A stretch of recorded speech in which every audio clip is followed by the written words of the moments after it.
What's up, everybody? Tyson Roush. Let's talk Jets. Hope everybody's having an excellent week. I can tell you who's having an excellent night, and that's the New York Jets after all the awards tonight.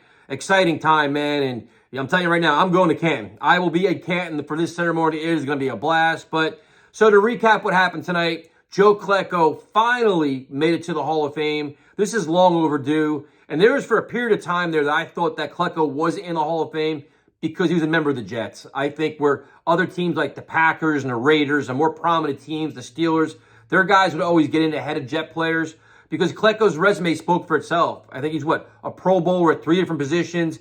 And you had guys like Anthony Munoz, Dwight Stevenson, all-time great players, just speaking glowingly about Klecko, saying he should be in.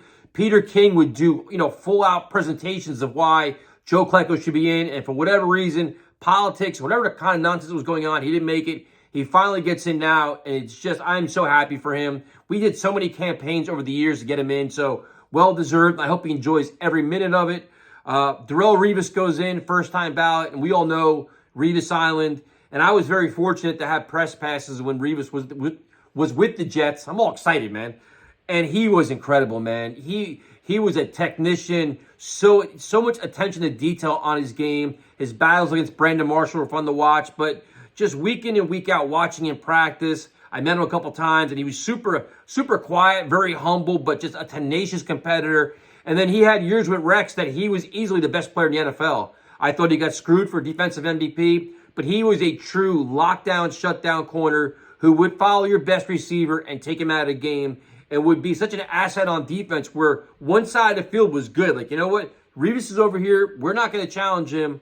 We're going to go to the other side of the ball, other side of the field. So Revis was an incredible player, probably one of the best players I've seen in my life in terms of watching guys in person on the practice field and in games.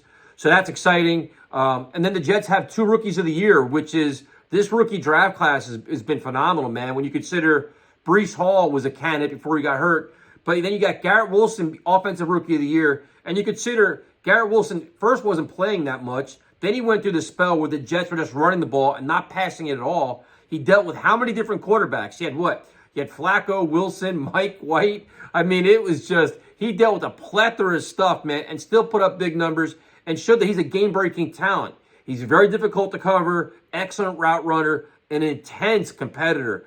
I watched him in practice when they had the joint practice against the Falcons, and he is just, man, he is intense. He's outspoken, but he's emerging as a captain, too, in his team. He doesn't like losing. He doesn't like half-assed performances. He speaks up and he holds people accountable. He's a future captain. He is. It's exciting to see that he got this award. I was worried that Purdy was going to get it, but, I think this was the right decision. And then you got Sauce Gardner, man, who is already one of the best corners in football. And he's the kind of guy, like, he could be better than Revis. He could be. Because Sauce has the size. He's like the size of Cromartie, but he has the competitive nature, the instinct, and the coverage of Revis. And he's a student of the game, leader. He's all about football, man. We watched him practice this year, man, and when you do something wrong or would get burnt or something would happen, he would be right next to the coaches. He'd be like, show me what I did wrong. I want to fix it. And usually they would rotate guys out. He'd be back in. Like, I want to see what I'm doing wrong. Like, I want to learn. And week in and week out, he would get tested, and he would rise to the occasion. And the future is so bright for Sauce Gardner, man. And you look at this Jets defense where you could have, like, a Sauce at corner, Quinn Williams on the line, and you hope that Jermaine Johnson, these guys take off. And the future is so friggin' bright.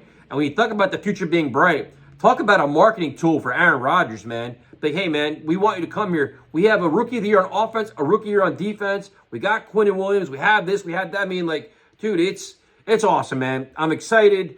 These awards are all well-deserved. In the back of your head as a cynical Jet fan, you're like, somehow the Jets are going to get screwed here.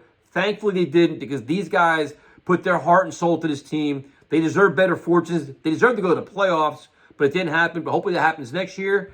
And that's it. So congratulations to all these guys. And book those trips to Canton, man, because that's going to be a blast.